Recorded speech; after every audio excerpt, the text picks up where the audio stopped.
संदर्भात जो coaching classes मालक आहे तो तुमचा मित्र आहे आणि या सगळ्या लैंगिक अत्याचार प्रकरणामध्ये तुमचा देखील सहभाग आहे, तुमची या सगळ्या संदर्भात SIT चौकशी मार्फत चौकशी करावी अशी मागणी त्यांनी केलेली आहे। त्यांची मागणी जी आहे SITची, मी पण आहे त्याच्यामध्ये सहमत। सर्वात प्रथम म्हणजे हा प्रकार जो काही झालाय हा चुकीचा घडलेला आहे।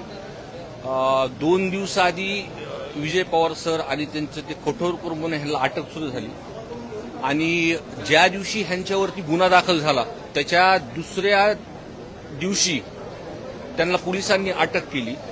तपास पोलिसांकडून जे होतोय रोज त्या संदर्भात प्रशासनाची चर्चा करतो आहे आणि पवार सरचे जे काही कोचिंग क्लासेस आहेत किंवा त्यांचे कॉलेज आहेत ते सगळे CCTVच्या अंडरमध्ये आहेत।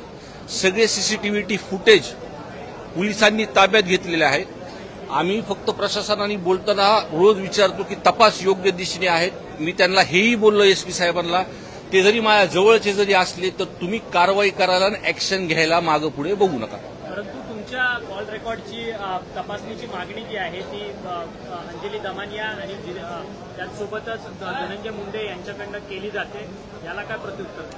नाही, तपासलेच पाहिजे। मला पूर्णपणे सहमत आहे मी की माझ्या संदर्भात, आणि मला असं वाटतं पोलीस ही तपासली सुद्धा असतील आणि ह्या गुन्हा दाखल करायला ह्याला काही 10 दिवस लागले नाही गुन्हा दाखल करायला।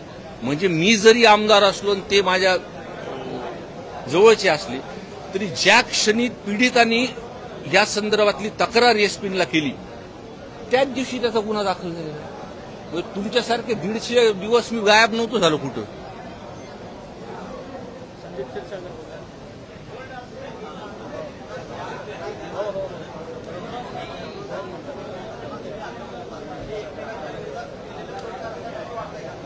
नाही, मसाजोगचं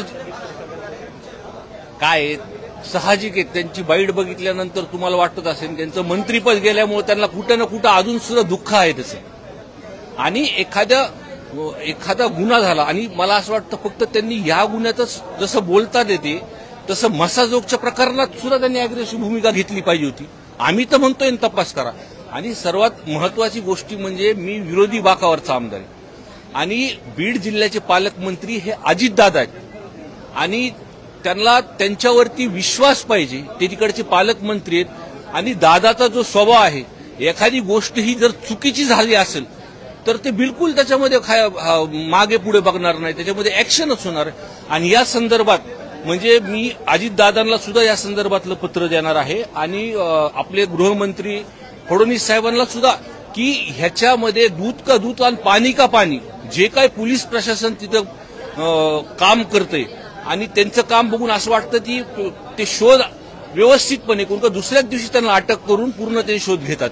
परंतु ही राजकीय आकसापोटी ही सगळी आरोप प्रत्यारोप तुमच्यावरती होतात नाही। आता ह्या काही दिवसामध्ये ह्या तपासामध्ये पोलीस यंत्रणेच्या मार्फत सगळंच बाहेर येणार आहे। म्हणजे काय विषय घडलाय काय नाही सगळे CCTV फुटेज आहे आणि मी ह्याच्यावरती आत्ता बोलण्यापेक्षा सत्तेमध्ये मुंडे साहेब आहेत, पालकमंत्री त्यांचे नेते आहेत, फडणवीस साहेब त्यांच्या युतीमध्ये आहेत, उलट त्यांनी जोर लावला पाहिजे या विषयामध्ये।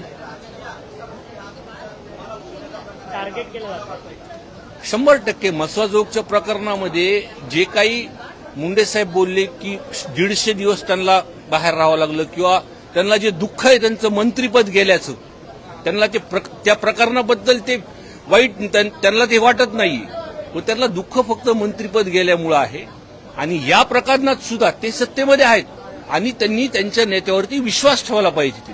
विजय पवारांशी कशाप्रकारे संबंध आहेत? विजय पवारांशी कसे संबंध आहेत? आणि एक लोकप्रतिनिधी रोज रस्त्यावरती काम करतो। तुम्ही जर माझ्या फेसबुक पोस्ट बघितल्या तर चहाच्या टपरीवर मी सकाळी असतो। लोक येतात, बोलतात, भेटतात, त्यांचे माझे संबंध नाही आहेत असं म्हणत नाही, पण जरी असले पण ते अटक झालेले आहेत आणि ते कारवाईला समोर जातात तिथे। हो, ते आहेत। आणि या प्रकरणामध्ये मी पीडिताच्या घरी सुद्धा जाऊन भेटणार होतो, पण मी म्हणलं आत्ता त्यांचं थोडंसं ते डिस्टर्ब आहेत, त्याच्यामुळे मी इथून गेल्यानंतर शनिवार रविवार त्यांच्या घरी जाऊन त्यांना भेट देणार आहे।